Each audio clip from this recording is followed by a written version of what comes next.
fingers with his food. Like how he knocked the booze last night. But it's the roughneck, so that's side. Now with his roughneck tactics, roughneck attitude, the roughneck bastard. Gotta watch out, gotta get around that. Gotta watch out, gotta get around that. I need it and I want it, so I gotta get around that. Pumping in and out and out and in and he go. He sleep shit, fuck, he sleep shit. Hit him with a bit of skins and he's out of here. It's your boy Willie B, man. I meet so many tough women, man. I mean, a lot of women who are tougher than men. I think we got the gender roles messed up because of the childbirth thing. Maybe masculine energy is really feminine energy. Let's think about that. As a man, I just feel like being rough sometimes. You know what I mean? I do things rough. I want to play some football. I want contact. You know, I don't necessarily want to fight, but I'll be down with fight. After I fight, I usually like enjoy the like, oh, that was fun. I don't even know anymore what anything is. The evolution of our species is just so trippy right now that I don't know what's up and down completely, but I think that everybody should act the way they feel. If you're a female and you want to act like a man or masculine, tough energy, always protect it and do that. And if you want to be feminine and sweet and nice to people, to do that too. It's just, I guess, whatever you feel in your heart and how you were raised. And I was talking to my grandmother, you know, over the Mother's Day weekend, and she was just saying that the foundation is very important. And I hadn't thought about that because I get to compare myself, and I'd be like, well, why do I have a sensibility and a checks and balances within myself, but you know, Ted Bundy didn't, you know? And really, it comes down to the foundation. You know, who your family is, the morals they instill in you in those sponge years, man, it matters so fucking much. So you can't have a beautiful, elongated tree with terrible roots and soil. So, damn. You know, I'm looking at my boys. We getting beat right now.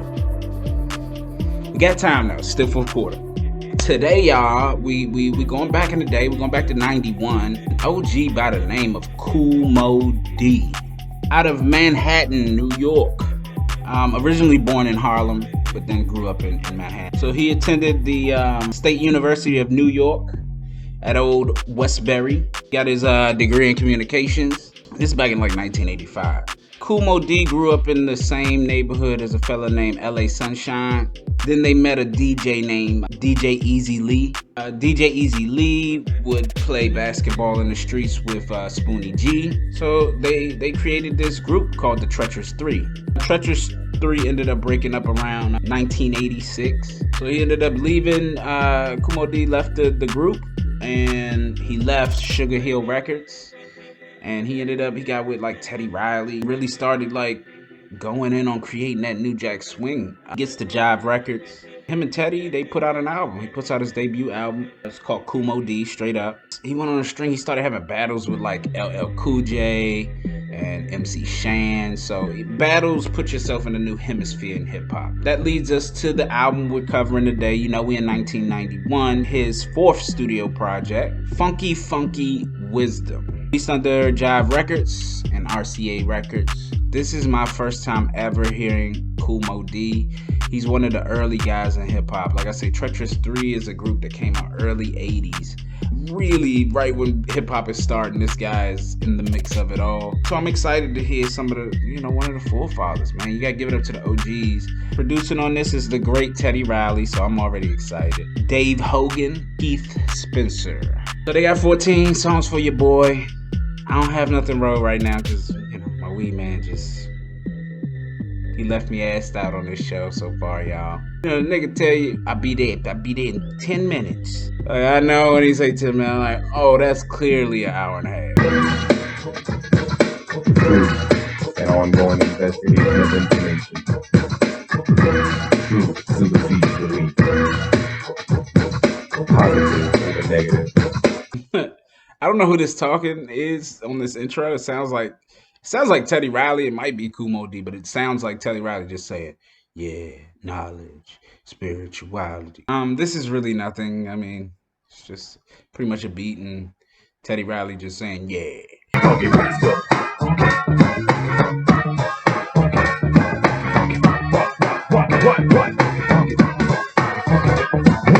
Money, the root of all evil. Follow the dollar, and where will it lead to? Pseudoscience, material math, 6 degrees of knowledge, brother, you don't know the half.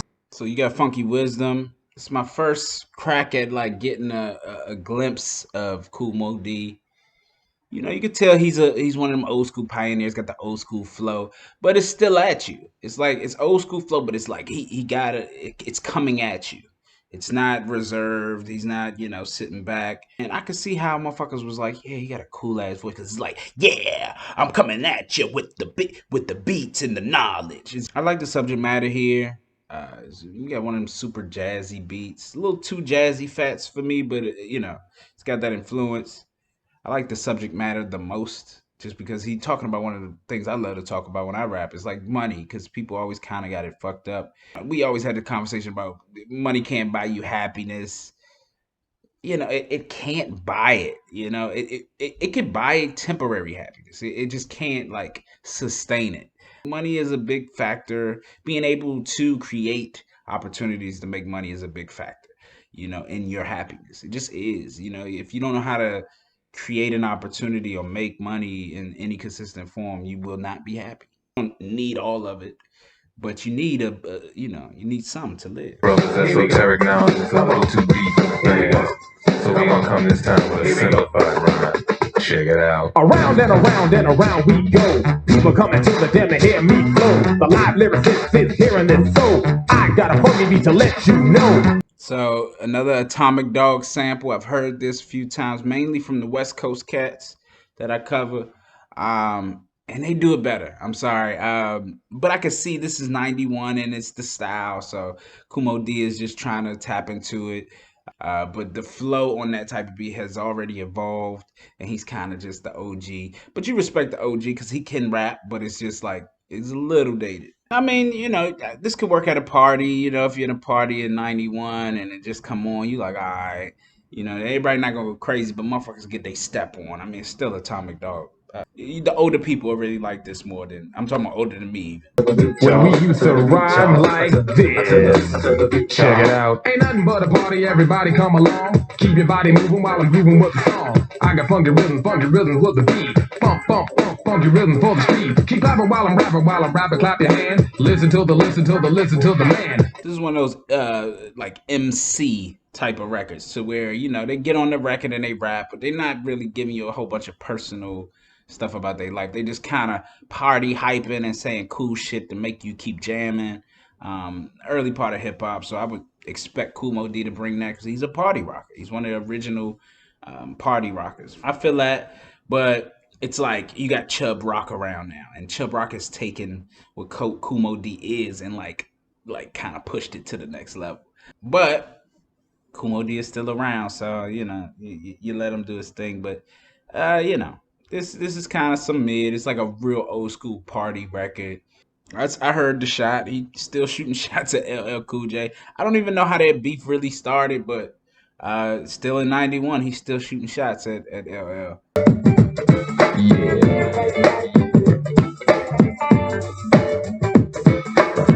Ice water, watch your daughter, your mother and your sisters, aunts, nieces, and your wife sorta know. Ain't nobody safe when I'm in the place. I'm dropping more bass with face to face and raise hates with a taste of a steady pace. I think I've heard this song before.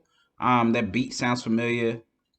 Still in that jazzy lane. He's a little monotone. He kind of keeps it with his smooth nigga raps, and that's cool. But you know, I've just heard the flow evolve so much.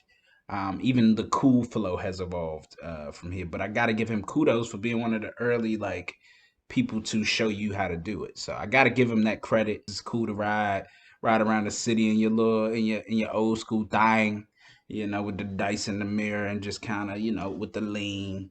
You know, you on one of these type of joints. So the coolest nigga, what? The coolest nigga, what? It's like a part of hip hop. Like you almost have to like you have an obligation to present people with what cool is. You know, hip hop has always defined what cool is. So, and I mean, black people in general, we do shit cool. I mean, it's like under any circumstance. Like I've seen even just strung out drug addicts still got a cool step and shit. You be like, nigga, why do you care anymore? Your lips are cracking, it's just all bad, but they still, nigga, they still straighten they motherfucking shirt up. And you can't take a black person's cool away. Since the day I was born, I was on a mission. Never played out of position or wishing or missing. I came out kissing, wuzzle spanking the backside. Just oscillating nurses waiting for black guy. I was talking way before I could crawl or walk. And what the ladies heard wasn't baby talk. I like the simplicity of this beat, you know, just with the drums and then this rock guitar that comes in. Very hip hop to me. Not crack, but it's very essential to the elements. And I think if I was in 91 and I heard this record, it definitely would like separate itself just from its authenticness. I mean, he's saying a lot of real shit though. Like he's saying things that's not just songy. He's getting a little more personal, like on a record like this, especially in the second half of it, talking about like the lack of promotion that he's getting, you know, at this stage in his career. It's hotter rappers, it's newer rappers out. He's talking about like putting whack rhymes on some shit just to get some money. He's talking real, you know, and this is the rapper thing. Rappers go through this. So are you ready? Are you ready to elevate? As I rhyme on time, you'll illuminate hardest diamonds. Knowledge shining, it's that timing, it's all in the timing. 400 years, blood, sweat, and tears. The rain is over and the sun is here, yeah. Bright and clear, countdown to the year. No fear, cause I'm in there. Kool Moe Dee talking that third eye shit, man. This is early hip hop, one of the early guys, you know. I don't know how his third eye completely got open. I feel like black people, we kind of already come out with our third eye kind of tuned. We just don't know how to define it as the third one. You know, white people I think help define it. Like your third eye with the psychedelics and the drug thing to kind of open your mind. But black people, we kind of was like, yeah, we always figured this. We just never could put a finger on exactly what to call shit. And that's the thing with black people, and that's why society is so crazy, because you create this whole language and you can hide things, you can hide information in the language, but motherfuckers know. The spirit tells you. You know, you just live life. You don't need book knowledge to really know what the fuck is going on here. You just gotta see shit and feel shit. That shows you what hip hop is all about. It's always been about spreading knowledge through the rhythm. Chuck D, you know, come on, he's like everybody's daddy. You know, just because of his fight, because of his knowledge, because of what he stands for, the way he uses art to alarm and to not just entertain but to inform. KRS come in and KRS is just all cryptic. You know, when you listen to KRS One, you better bring your thinking cap. Oh, you going it's gonna be stylistic, but that nigga's throwing shit at you. He's throwing shit into your subconscious that you don't even know is being. The KRS has thrown me shit that I didn't get for years down the line, but it was just there. All praise to KRS-One. Knowledge reigns supreme over nearly everyone. It was what that stands for. So.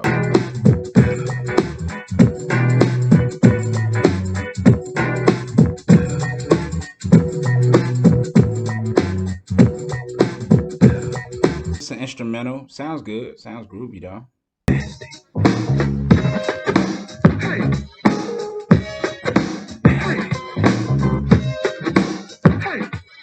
Allow me the chance to invade your privacy. I'm moving up on you like I'm in the driver's seat, driving your mind to another time and place.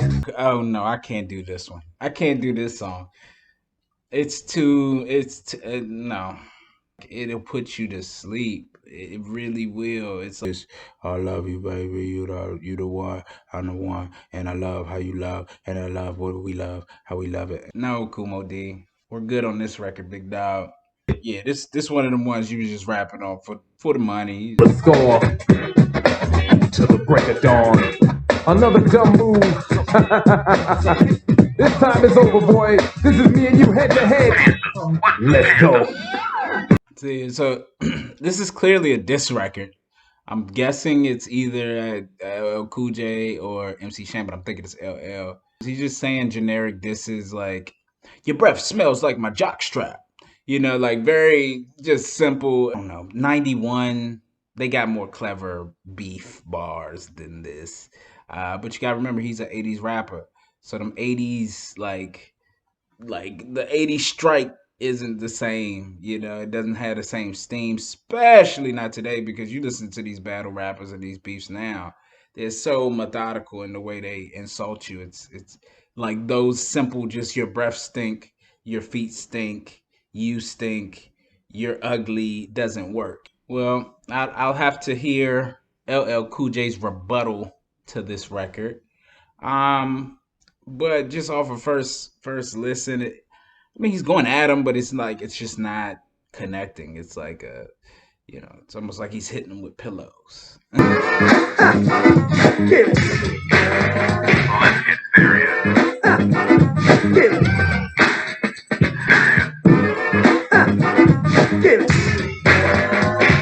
It's funny though. It's funny to be in this 91 world because I just covered Third Base, and they got this big record in this year called Gas Face. It's like the biggest record of 91. And even Kool Moe Dee is like, nigga, if y'all little niggas hit me with that gas face, I promise for God. I don't think they ever put him as Gas Face, but nigga, them niggas Third Base was gas facing niggas. And shout out to MC Search. Now that I listen to this, I'm not sure who came out first, but I'm pretty sure it's Kool Moe Dee. But I think Ice-T might be a Kool Moe Dee baby. Yeah, I think he is because now that I listen to more Kool Moe Dee, I hear a lot of Ice-T. Like that monotone flow. I'm about to come at you with it. About to kill your family and your tenants. Like that type of flow, I can see it. Best part of this song for me is how Teddy cut up the old Poison record and like stuck it in the transition on the hook. The verses don't really do it for me. I'm cool on them.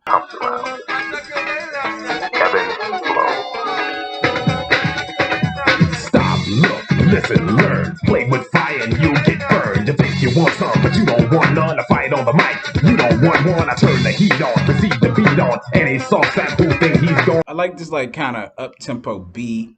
It reminds you like one of them old like Curtis Mayfield, James Brown records. I'm cool on it. But I see it for what it is. I see it as a stepping stone for even where I'm at. I wouldn't be rhyming the way I would if he didn't present this like cool at you flow. But it's just dated. So you wanna be a gangster? So you wanna be a gangster?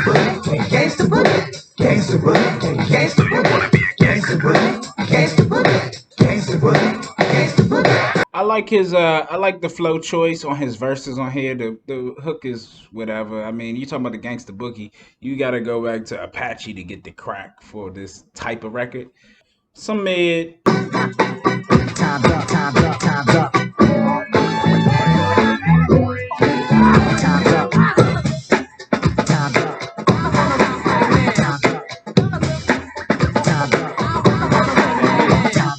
Actually feels good in the meat of this song. I like the breakdown on the verse. Once again, the hook is like whatever for me, but the verse beat and how he rhyming on it kind of sounds pretty good. It's sections, it's no real full songs on here that you're gonna love. It's just little moments. Album concept and theme, Funke Funke Wisdom. I gotta give it to him. There's a lot of wisdom he spit on this. If you gotta listen to the lyrics, but he gives it up. He's a very knowledgeable brother. Over most people's heads on this album. I don't know if that's usual Kool Moe Dee, but I'm thinking it's just his time in the game. He's learned a lot. And it really adds up. They tried to make these records really funky and spit knowledge over top of them, so it definitely adds up. For that, I'm gonna go with an 8.